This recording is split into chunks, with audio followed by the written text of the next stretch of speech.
எல்லாருக்கும் வணக்கம். நான் நிவா சேகர். நம்ம சேலஞ்சோட 28வது நாள் இது. ஸோ மழைக்காலம் வந்துக்கிட்டு இருக்கு. எல்லாரும் முடிஞ்ச அளவுக்கு மலைக்குள்ளே வெளியே போகிறத தவிர்க்க பாருங்கள். நம்ம சேஃப்டி தான் ஃபஸ்ட்டு.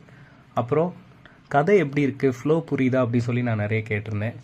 நிறைய பேர் சொன்ன பதில் என்னென்னா, டியூரேஷன் வந்து ஷார்ட்டாக இருக்கிறதுனால ஒவ்வொரு நாளும் எங்களால் ஃபாலோ பண்ண முடியல அப்படின்னு சொல்லியிருந்தாங்க. ஸோ நான் கூடிய சீக்கிரம் அதை சரி பண்ண பார்க்குறேன். அப்புறம் பாட்டு, இன்றைக்கி பாட்டு நான் பாடி அப்லோட் பண்ணிட்டேன். கண்டிப்பாக போய் பாருங்கள். அப்புறம் நம்ம சேனலை சப்ஸ்கிரைப் பண்ணிக்கோங்க, லைக் பண்ணுங்கள், ஷேர் பண்ணுங்கள். இன்றைய கதை உங்களுக்காக. கதைப்பக்கம். மாமல்லபுரத்தில் மலர்ந்த காதல் பாகம் 28. அந்த நடு இரவு வேளையில் இடி இடிக்க மழைச்சாரல் மண்ணில் விழத் தொடங்கியது. கடிதத்தை படித்த மித்ரா அதற்கு பின் சுற்றி நடப்பதை கண்டுகொள்ளவே இல்லை. மழையின் வீரியம் அதிகரிக்க ரயில் ஜன்னல்கள் சடசடவென மூடப்பட்டன.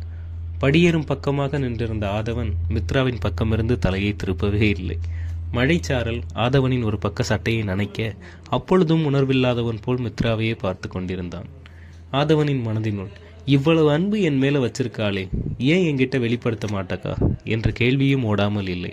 சட்டையின் ஒரு பாதி முழுதும் நனைந்து குளிர் அவன் உடம்பில் ஊசி போல் குத்த அப்பொழுதுதான் நினைவுக்கு வந்தான் ஆதவன்.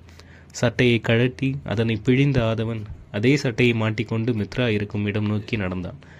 ஆதவன் வந்ததையோ அவள் முன் உட்கார்ந்திருப்பதையோ எதை பற்றிய சிந்தனையும் இல்லாமல் சிலை போல் அமர்ந்திருந்தாள் மித்ரா. தொடரும். டாடா, போயிட்டு வரேன்.